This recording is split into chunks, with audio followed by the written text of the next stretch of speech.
Hey guys, welcome back to the channel. How are you guys? Hope you guys are all having a great Monday. I am here to give you my Survivor Series review. Hopefully everybody enjoyed Survivor Series. I thought Survivor Series was a very good show. I thought the wrestling in the show was great. There are a few things that I was kind of like, okay. Like the ending of the ending of the main event match. I had no idea what was going on at the end of that match. I was kind of like, I don't know about you guys, but I was like going, what the heck is going on? I was like a little bit confused. But overall, Survivor Series was good. I enjoyed it. A lot of the matches were great. I enjoyed a lot of the matches. The matches were good. Like I said, there's a few things I was just kind of like scratching my head about, overall. I mean, Survivor Series is cool. The thing is, I know a lot of you people are probably thinking the same thing. Why don't they fight? Why don't they get some kind of like incentive or reward if you win? They kept score during the whole Survivor Series on Raw and SmackDown when Raw had this many wins and SmackDown had this many wins. But the thing is, overall, what do you win? All you win is bragging rights. It's like, in baseball, in the World Series, or the All-Star game of the baseball game, All-Star game of the Major League Baseball, whoever wins the American League or the National League, they get home field advantage for the World Series. I mean, they're playing for something. The game means something. That All-Star game means something to the players that are playing on the field. So why don't Survivor Series, they do the same thing? I mean, let them have some kind of advantage or something. I mean, it's like, sure, I like watching Survivor Series, but I mean, it'd be nice to know if they were actually, getting something for winning. But anyway, that's my personal opinion. I don't know what you guys think. So anyhow, Survivor Series was great. I did watch the pre-show, although they added like 2 more matches to the pre-show, which when I did my prediction video, those were not included because I didn't know they were going to add those. So they added 2 new matches to the pre-show. They had Elias and Matt Hardy, which poor Matt Hardy. They pretty much wrestled to nobody in the crowd because people were still filing into the arena because the arena opened at 5 o'clock was when the pre-show started. So that's when they let everybody come into the arena. So it was like, well, half the people that were getting in probably missed the whole match because they were trying to get in the arena. Trust me, I know that firsthand because I went to WrestleMania this year, and that's one thing I wanted to do. I didn't want to miss anything, and it's like but I got in time to watch everything. But still, I know how those people feel. There's matches going on you want to watch, but they can't get in. But anyhow, so yeah, they had Matt Hardy versus Elias. Elias beat Matt Hardy. That match was an okay match. Poor Matt Hardy. I mean, I don't know what they're going to do with Matt Hardy. I wish they would just, let him do his broken gimmick, but don't know if that's ever going to happen. It probably never happened. I don't know. Jeff's out with a shoulder injury, so it's just Matt Hardy on his own right now.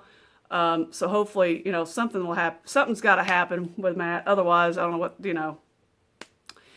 I have no clue. The next match was Enzo Amore and Kalisto for the Cruiserweight title. Don't really care about this match. Kalisto botched his entrance. I don't know if any of you guys noticed. He botched his entrance. You know how he runs down the ramp, jumps on the trampoline, and then flips over the ropes. Well, he didn't really flip over the ropes. He got hung up in the ropes a little bit, so he was just bouncing around, and I was just like, that's not good. But, in the end, that match was an okay match. Enzo won. Okay, he's still the champion. Okay, good. And moving on, I didn't really care about the Cruiserweight match. The next match was Kevin Owens and Sami Zayn versus Breezango. So now you have Kevin Owens and Sami Zayn on the pre-show now. Kevin Owens main evented the Hell in a Cell with Shane. Now he's on the pre-show. So, yeah, that match was an okay match. Kevin Owens and Sami Zayn won. Enough about the pre-show. Moving on with after the pre-show, you have the main event card. The main event Survivor Series starts. First match of the night, which was one I was not expecting this match to go first. But boy, it was a good match to start off with. It really got me excited about the rest of the show. The New Day versus The Shield. Man, that match had so many different high spots in that match. I can't remember everything that happened in it. They had so many triple teams and double teams, and shoot, the New Day did some crazy spots. in the end, the Shield won. They did a triple power bomb off the top rope with Kofi, and they got the win that way. But in that whole match, it was a lot of hard hitting and lots of spots, which I don't remember. Sorry, folks, I can't keep up with. I don't remember everything that goes on in these matches because there's so much that goes on. Overall, that match was a really good match. It was a good match. Good way to start off the show. One I wasn't expecting. I wasn't expecting that match first. So that match was first. The next match was the women. Team Raw versus Team SmackDown. Team Raw, we had Bayley, we had Nia, we had Alicia Fox, we had Asuka, we had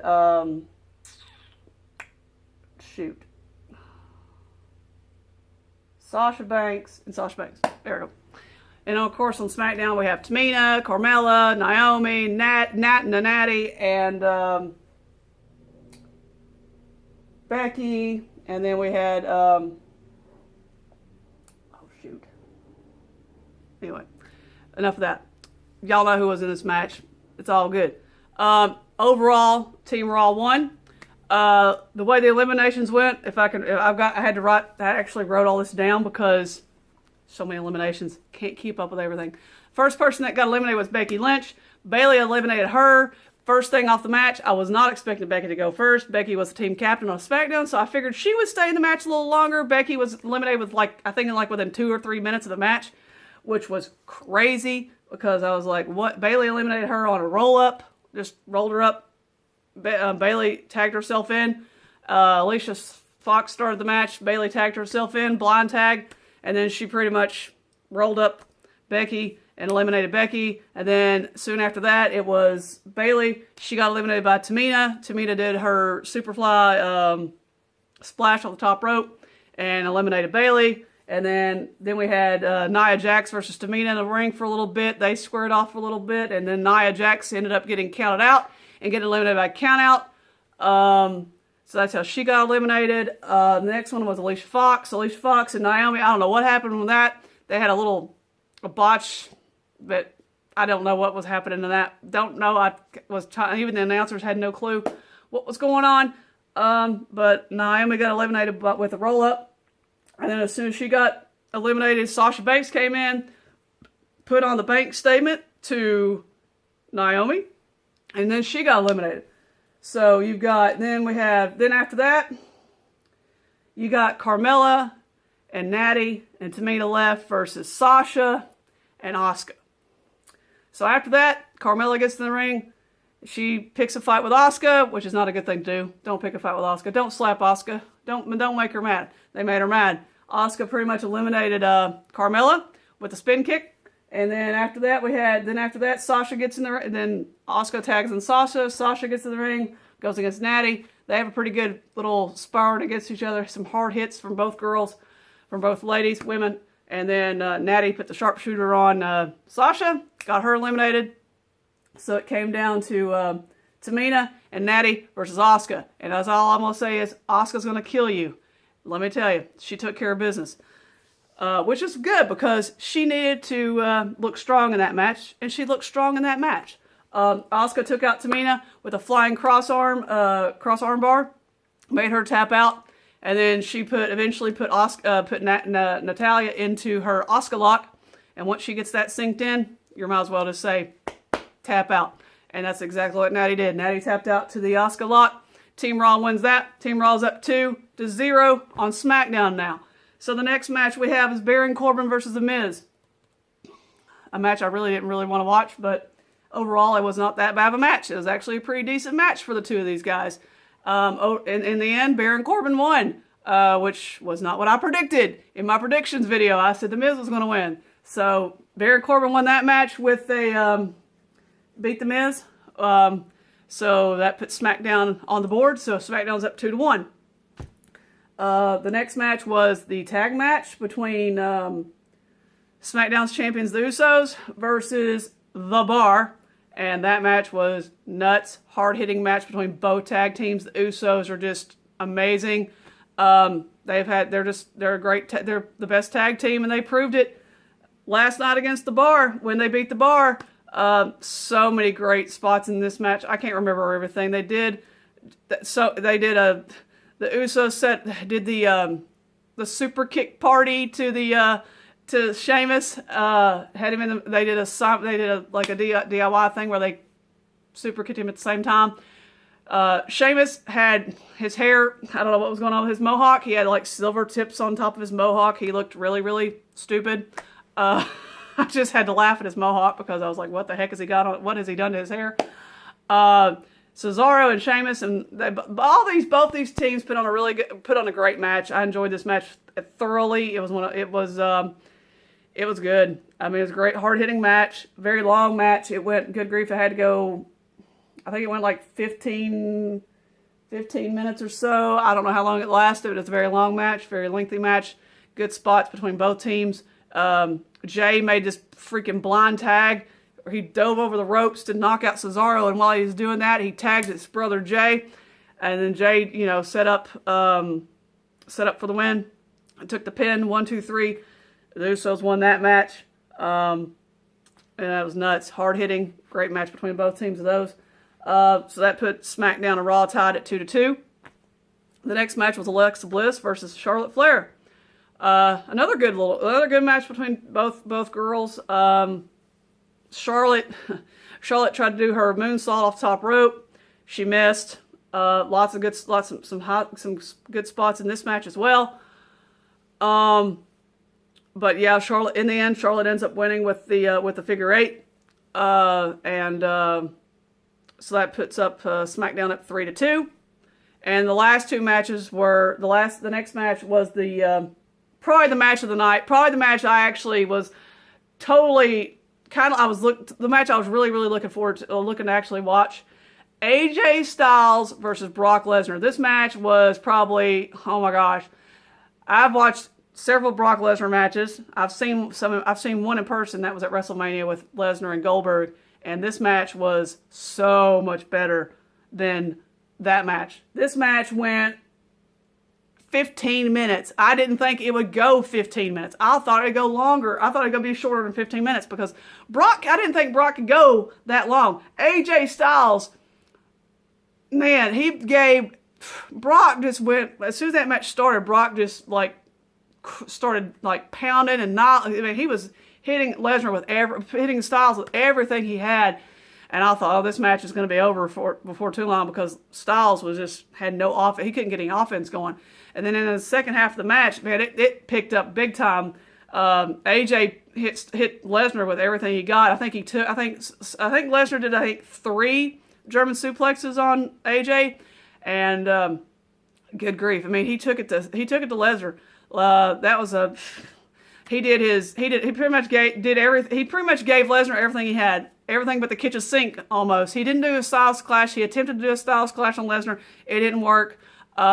He did his 450 splash, which was a thing of beauty to watch. Oh my gosh, when he hit that, I thought, oh my gosh, is he actually going to beat Lesnar? Because I was like, oh my gosh, he's almost, he's going to do it. And he hit him with that, hit him with a forearm. Then he tried to hit him with another forearm. It didn't work. Lesnar caught him, hit him with one F5, pinned him 1, 2, 3. But man, what a hard-hitting match. Styles had Lesnar in the calf crusher, and Brock was like, I thought, oh my gosh, Brock might, is he going to tap out? Brock sold it like nobody. It was such an amazing match. I was like, oh my gosh, it was such a great match. The crowd was into it. The crowd was going, this is awesome. They were shouting AJ Styles. That pre-match sold the show. It was a great match. It stole the show. That match was amazing. It was one of my favorite matches. Some people don't like the way it ended with the one F5, but it wasn't, the match was good. I enjoyed the match. The match was great. It was a very hard-hitting match between both guys, and I would love to see a rematch between these two because I think it would be a good rematch. If it happens, we'll see, but I don't know. But it was a great match between two guys. AJ Styles is just phenomenal. The guy is amazing. Watching him do that 450 splash, I'm just like, oh my gosh, that is so amazing. Such a great move. And then in the final match was the men. Of course, now that Brock won, Team Raw and SmackDown were tied at 3-3. So now you got Team Raw versus Team SmackDown. And of course, this match first of all, it took forever to get started because they had to do the little, everybody's entrance, and that took a little while. And of course, everybody comes out wearing their team colors. Well, of course, everybody knows who's on what side. But which is crazy is Cena comes out wearing his green T-shirt. Everybody's wearing blue, and I'm like, do you not, I guess you get to dress like, any way you want. But yeah, I thought that was funny that Cena came out in his like bright green shirt. Which I'm like, why are you wearing green? Everybody's wearing blue. Even Nakamura's wearing blue. Even, everybody's wearing blue for SmackDown. But anyway, this match, so many spots, so many high spots, so many dream matchups that happened during this match. The biggest pop of that match was when Balor and Nakamura came and squared off against each other. The crowd went nuts over that. I don't know what they were shouting. They were chanting all kinds of stuff in the crowd during that match. Too Sweet and Nakamura and Balor and I don't know what all they were chanting, but that got a big pop. Bobby Roode got in there with Triple H. They had they had their little time together, and then it was Nakamura and Triple H and all these different matchups, and it was just crazy. I mean, I enjoyed watching Nakamura and Balor. I was like, oh my gosh, this is so freaking cool, and all that. But the eliminations were like this. Nakamura got eliminated by Braun. Braun Strowman did a power slam on Nakamura. And then Roode gets in there and tries to, beat up on Strowman. Strowman, gives him a big power slam and eliminates Roode. So SmackDown's already down, by 5-2, or 5-3, 5-3 now. So, it was nuts. Samoa Joe and Finn Balor had a little spat between them during the match. Joe, I think Balor tagged himself in. Joe didn't like it. Balor's up on the top rope getting ready to do his coup de grace, I think on to Cena. And then Joe re-tags himself back in and starts, talking to Balor, telling Balor this, that, and the other. And while that was going on, Cena got up, hit Joe with a attitude adjustment, and then he eventually eliminated Joe with 2 attitude adjustments. And then Cena and Angle Cena and Angle have their little moment with each other, where Cena was like, oh, he wanted to make sure he was just he was surprised that Angle still had it. So him and Angle had their little matchup again. Way back in the day is when Cena made his debut against Kurt Angle. Which was, it's pretty cool. They had their little moment with each other there, but in the end, Angle eliminated Cena with the Angle Slam, and I was like, wow, Cena got eliminated that quick, I didn't think Cena would go that fast. I figured Cena would be toward the end. He'd get eliminated toward the end, but Cena was gone.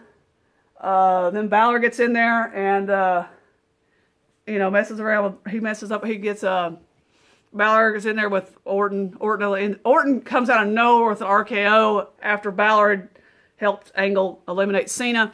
Balor gets in there. Randy Orton gets in there, hits him with this RKO out of nowhere. This beautiful RKO out of nowhere. Balor's eliminated. So then you have, then you get to the end of the match. Then Orton gets eliminated by Braun with another power slam. Braun eliminates 3 of the SmackDown superstars. Then you get down to the end of the match where you have Angle, Braun, and Triple H, and then you have Shane and then Shane was the only one left of all that. And sorry for the phone. Wait a second, maybe it'll stop. Anyway, anyhow. So, you have that going on, and at the end of the match is where it gets totally crazy. Anyway, so after the match, during the end of this match was just nuts. Also during the match, Braun Strowman gets power bombed into the table by all the SmackDown guys. So that happens also during that. Was one of the high spots as well. But overall, at the end of this match, I don't know what happened at the end of this match. All I know is it came down to Angle, Triple H, and Strowman versus Shane McMahon. And so first of all, Angle gets in, and he has the ankle lock on Shane. And I was like, oh gosh, Shane's going to tap out. Shane did his best not to tap out. He was in that ankle lock for a while. I mean, Angle had that in there pretty good. And then during this, while all this was going on, Shane wouldn't tap out. Triple H gets into the ring, does a pedigree on Angle, and I'm just like, what the heck's going on? Is Triple H siding with Shane now, or what's going on? So he does a pedigree on Angle, and then after that he takes Shane McMahon, puts Shane McMahon over Angle, and eliminates Kurt Angle. And I'm thinking to myself, okay, what's going on? And Braun's over there Braun's sitting over there looking like, okay, wait a second. So now you have Triple H standing with Shane McMahon, and Braun's over there like thinking, okay, am I the only one left? Did Triple H go over to, is he siding with Shane, or what's going on? So the next thing you see is Triple H doing a pedigree on Shane, pins him, and wins the match. And I'm like going, wait a second. So Triple H had to pretty much hog the spotlight, take the spotlight away from somebody else so he can have the spotlight all to himself. And I'm just like, really? That's how you're going to end it? I mean, really? And then, of course, at the end, Braun gets upset and pretty much chokes Triple H in the corner and tells him, look, don't ever double-cross me again, or you're not going to play this game anymore. And so Braun turns around. Triple H gets up and tries to attack Braun. Braun turns around, does a running power slam on Triple H. And then Triple H gets up again, and he does another one on Triple H, and that ends the show. And overall, Raw wins Survivor Series. Of course, they don't win anything. They just win the bragging rights. So that is the overall summary of my review on Survivor Series. Overall, I'm going to give the show, I'm going to give it a 6.5 to 7 out of 10. That's the rating I'm going to give it.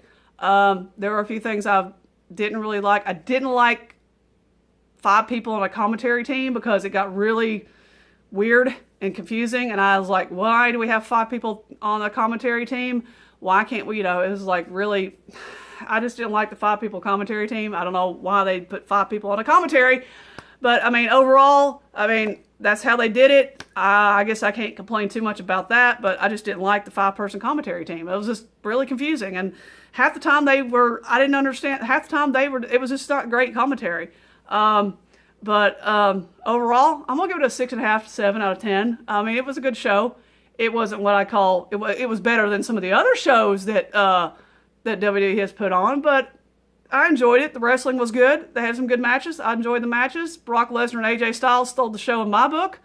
That was a great match between those two. But yeah, overall, I mean, it was kind of, I just wish there was motivation in Survivor Series. That's all I wish it would be. But I mean, we all can't get what we wish for. So I mean, anyhow, that's my review for Survivor Series 2017 in Houston, Texas. Let me know what you thought of Survivor Series in the comments below. I'm interested to see what you guys think, what your opinions are, what you thought of the matches and all that stuff. Sorry for the phone in the background. Did not know that would happen, and all that. But other than that, I hope you guys enjoyed this video. Hit the like button on the way out if you like this video. Subscribe to the channel if you like the channel. Hit the little bell so you can get notifications when I do more videos. If you haven't, I've actually put up a few videos, wrestling videos. I put up my NXT War Games prediction video, my Survivor Series prediction video. I did not do a War Games review because so much going on. But I did enjoy War Games very much. War Games was a very great show. So yeah, if you like this stuff, please subscribe to the channel. And all that. Follow me. My Twitter handle is in the description. So if you want to follow me on Twitter, that'd be great. That's awesome as well. So anyhow, enough about that. We got Raw tonight. The fallout of Survivor Series tonight on Raw. It'll be interesting to see what happens on that. But other than that, that's all I have to say for now. Thank you for watching, and I'll be back with you soon with another video. Thank you.